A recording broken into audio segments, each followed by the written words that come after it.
Well, Jim, I'd like to talk a little bit with you about coping with isolation, something we know in our lives. And I guess I always enjoy speaking with you because you not only have great expertise in your field as a practicing psychotherapist, but you always bring sort of a humane dimension to it and something that I can usually understand. When you talk about your field, it's always in terms of examples and stories and things that seem to make sense. I suppose that's one reason why you're very successful at what you do. So I want to turn your attention a little bit to this question of isolation here.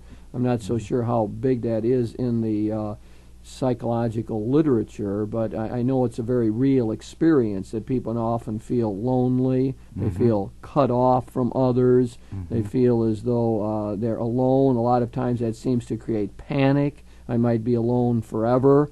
I can't connect in with other people. I don't seem to understand them. They don't understand me. I'm on the outs with my family. I don't fit into the work structure. All kind of things like that I have in mind when I say coping with isolation. So I wonder if we can begin to explore that a bit. Absolutely. My own perspective is, I think, fairly compulsively focused on relationships. Most all of what I think about in terms of human living, of psychology and psychotherapy, has to do with human relationships, of personal relationships. And I really believe that it's possible to describe anything that is called psychopathology as a disturbance of relationships. So that isolation really becomes a key factor. I'm thinking of the philosopher, scientist Alfred North Whitehead, who was talking about a lot of the problems in life and sort of what did he think the key problem is, and he recognized a lot of people think it's anxiety and dealing with death. A lot of people think it's a matter of freedom and choice that is the great problem, alienation and so. But he felt that isolation was really the key human problem, that that is what we end up needing to cope with. And I know there's psychotherapists who share his view, and I think it plays into the notion that relationship is key to life, and therefore the key problem in life is how do you keep healthy relationships or form them, if that's the right word, and so on. Well, certainly the very notion of relationship involves otherness, not only self but otherness, and the connections between self and other, so that there is always an issue of loss of control. I am not in control of relationships. People who need to be in control have difficulty in relationships because they begin to exert control, and the very nature of being human resists external control. Do you think a lot of abuse situations end up resulting from that? We hear a lot about that these days. I think a lot of the standard thing you hear about wife battering and so on seems to be connected with control. I think that control is the essential ingredient in interpersonal abuse. I think that sexual abuse may be a little bit different than that, in that there is almost always rage, but there is still the effort to control. Yesterday I heard a woman say, and it startled me, the clarity of it, that she spoke of herself having been abused by her stepfather. And she said, well, my stepfather and stepmother, had such a horrible relationship, and she just had him completely under control, that the only way he could get to her was to do something to me. Simple, succinct description of the nature of sexual abuse in that situation that I think is descriptive of very, very many kinds of abusive situations. Would you say child abuse too? I mean, I know there's other factors. I mean, people simply run out of patience, or they're tried to the limit and so on. But I would presume that a certain sense of control is involved in that too. Always an effort to control, to make the child be like I want the child to be, which incidentally is not very far from the whole experience of isolation, that child has to be like I am, in some effort. Insofar as my child is like me, then I know I am the parent, and I know that we are related, connected, and intimate. And insofar as the child begins to be like the child is, then there is threat to that sense of internal connectedness, and the response to which is intense. I've got to make that child be like I want him to be, or I'm out of control. Yes, I'm out of control. That takes me to another type of isolation that I know some of the therapists talk about. They call it, not only do we have interpersonal between people, but we have intrapersonal, that is, a sense of isolation within ourselves.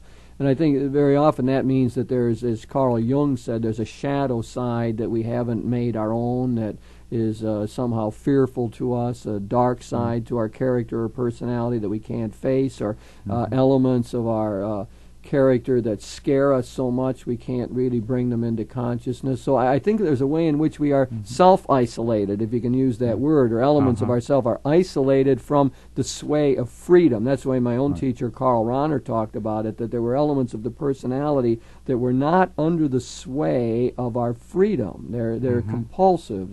They run at cross purposes to what we're all about. We got a fundamental option for God, for example, but there'll be parts of ourselves that get cut off from that and seem to deviate, and very often people will block on that or not face it and so on. So maybe we could talk about this intrapersonal isolation as well.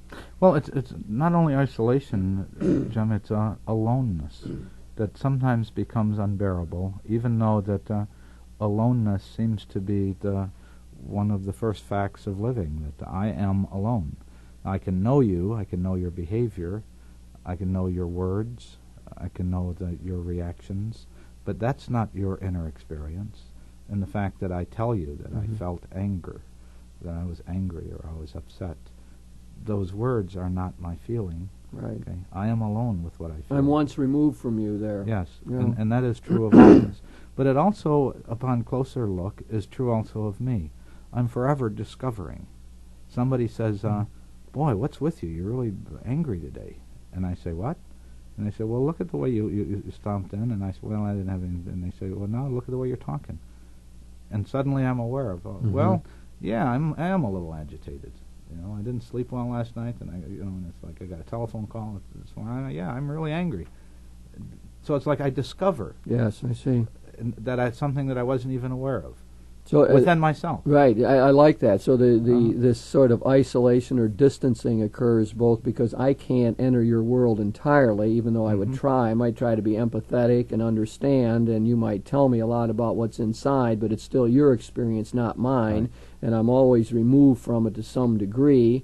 And at the same time, that can happen within myself, that I don't understand exactly what I'm feeling or know what's going on in my consciousness or my unconsciousness, and something will bring it out and I'll get more clarity about it. Yes, and if I have a strong image of who I'm supposed to be, of what I'm supposed to be like, then I will resist any effort of someone else to say, you're angry. I say, no, I'm not angry. They say, you're yelling. I say, I'm not angry. Yeah, right. See, that comes from trying to live up to an image rather than experiencing myself as sometimes incomplete, as frequently not fully connected, and that happens more if I am more focused outwards. You know, if I've got a report I've got to get done, and somebody comes in and says, "Can I talk a minute?" and I say, "No, I can't talk right now. I don't care what," and then they're hurt because they're thinking that I don't like them, and so things begin to complicate. But it complicates out of that sense of isolation. Right. That they do not know my experience, I do not know their experience. I can know their words, but not what the experience itself is.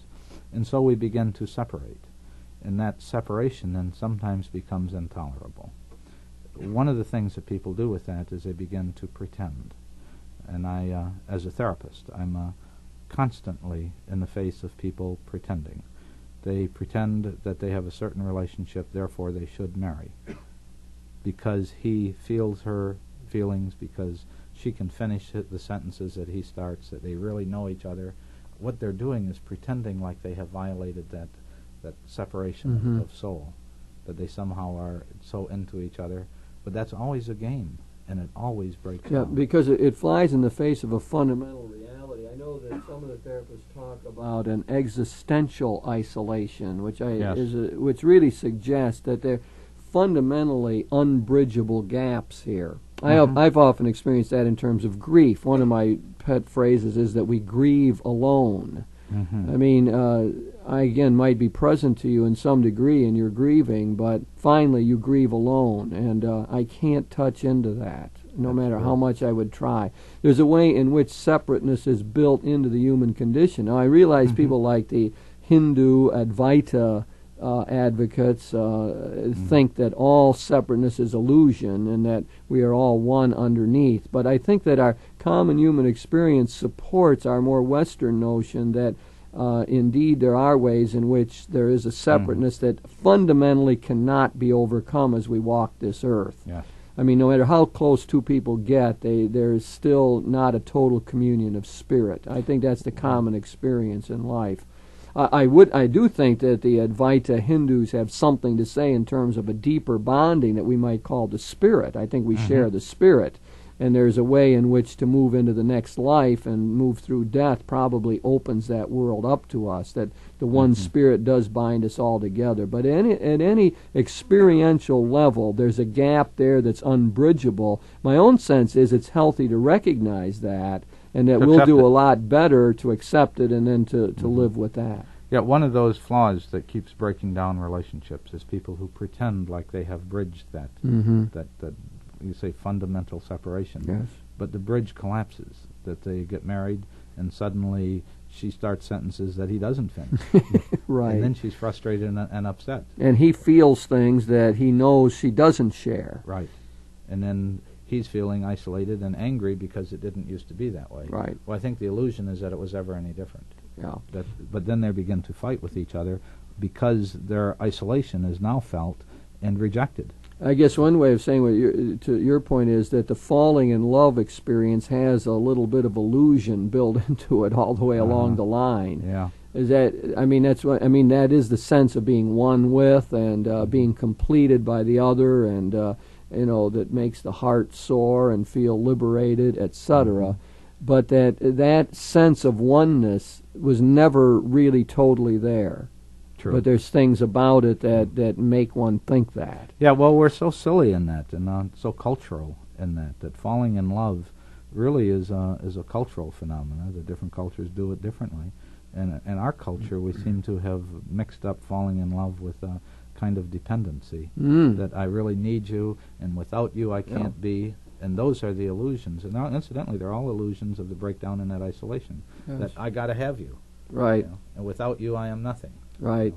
I cannot live without you. I often tell the young couples that that's one of the worst reasons for going into marriage. I can't live without you. I'd say it'd be a much happier situation if you could say, I can live without you, but I choose to live with you. Yes. I think that reflects the reality. And it takes us really to what a lot of the so-called humanistic psychologists have talked about, and I know that you're in tune with them in many areas, about developing relationships where the need element is in somewhat under control, that it's manageable. I mean, we always have needs in relationships, and it's good to be in touch with those. But the question is, do they lead us to compulsive behavior? I mean, this young woman might need to be with her fiancé right now, but is it going to make her follow him all around, or call him in the middle of the night, or do other things that probably are going to hurt the relationship? That's what I think that. Well, Abraham Maslow did that study, which distinguishes people who act out of deficiency needs, D needs, and those who act out of the B needs, or the being, and out of strength. In other words, to get away from his language, I mean, it's possible to relate on the basis of where my needs are in the way, or on the basis of my strength. I often tell young people that again, and what will help the marriage to work is the strengths that you bring to it. And I find resistance to that. Some people say, no, we share our weaknesses and vulnerabilities. I say, that's great, that's good, and you can support one another. But what will make it work finally is that you have self-confidence, that you know your own individuality, you have something to contribute to the relationship, and you do it out of strength and confidence. Right. You're standing on your own 2 feet. Exactly. Two people standing on their own 2 feet. This makes all the difference in the world, Yeah, you know, it's like within that, classical philosophy has distinguished between an occasion and a cause. And I think our culture's definition of being in love fails to recognize that differentiation, that somehow the person who may be an occasion for my feeling alive and full of life and ecstatic is not the cause. The cause of my feelings is always within myself. And it's my own strength, as you say, my own standing on my own 2 feet, that I have something to offer another person, and can be grateful for the fact that the occasion of our being together causes me to have such good feelings. Right. But it's not the other person causing my good feelings. Yeah. See, once I've fallen into that illusion, then I'm You're really righteous. dependent on the other person, aren't you? I'm righteous to blame the other person anytime I'm not feeling good. Right, it's your fault. It's your fault. which happens so very frequently. It's possible to say that that's one of the universal breakdowns of marriages, as they start saying it's your fault. And certainly the awareness that our marriages and our culture are not working very well is, I think, attests to that fact. I remember early in my functioning as a priest, I had to deal with people who seemed to want to affect my life negatively and to control my life and so on. And I remember developing, just in a layman's way, the notion that so-and-so is not going to control my mood today. I will not give that power to this person to make me unhappy today. I will not let irrational behavior affect my mood, is the way I sort of summarize it for myself.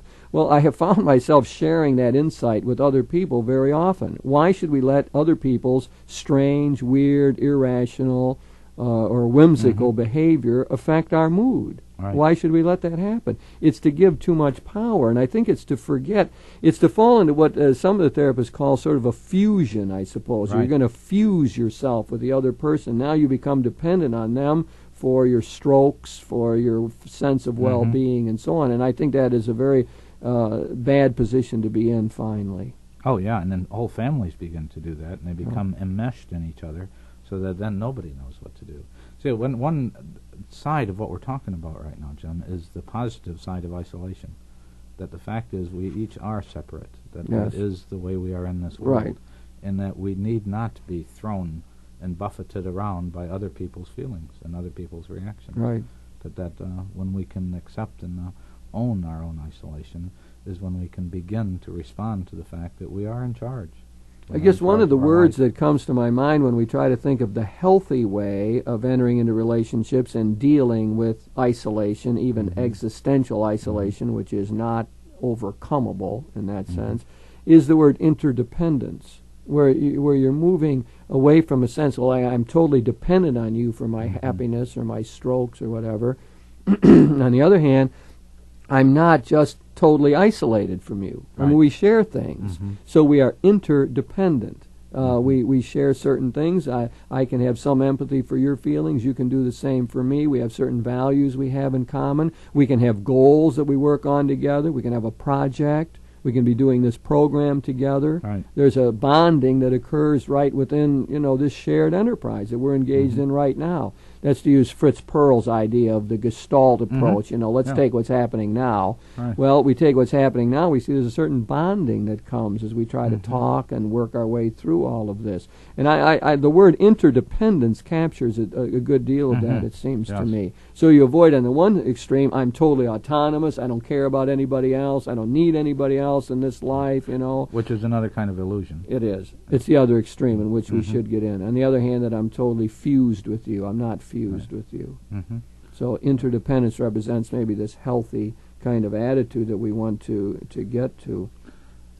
Can we talk a little bit, Jim, about some of the ways that we want to move in this direction? Here's a therapy that I find myself using, and that is people who can't, they're afraid to be alone and in isolation, just to suggest to them that they intensify the feeling. Again, I know Viktor Frankl uses that. A lot of therapists have moved along that line. Try to stay alone. Don't turn the TV on. Don't do anything else. Maybe jot some things down in a journal, but stay alone for 24 hours or 8 hours, whatever it is, through the whole evening, and try to deal with the anxiety that produces, and try to deal with the aloneness feeling. And what you hope to do is try to make yourself more alone and isolated, and out of it find out you're still alive. At the end of it, of 24 hours or 8 hours, 6-hour evening, you come through it and you say, well, I'm still here. I didn't disappear. I didn't go down a tunnel. I didn't come unglued. Life goes on, is to learn something about facing isolation, I think.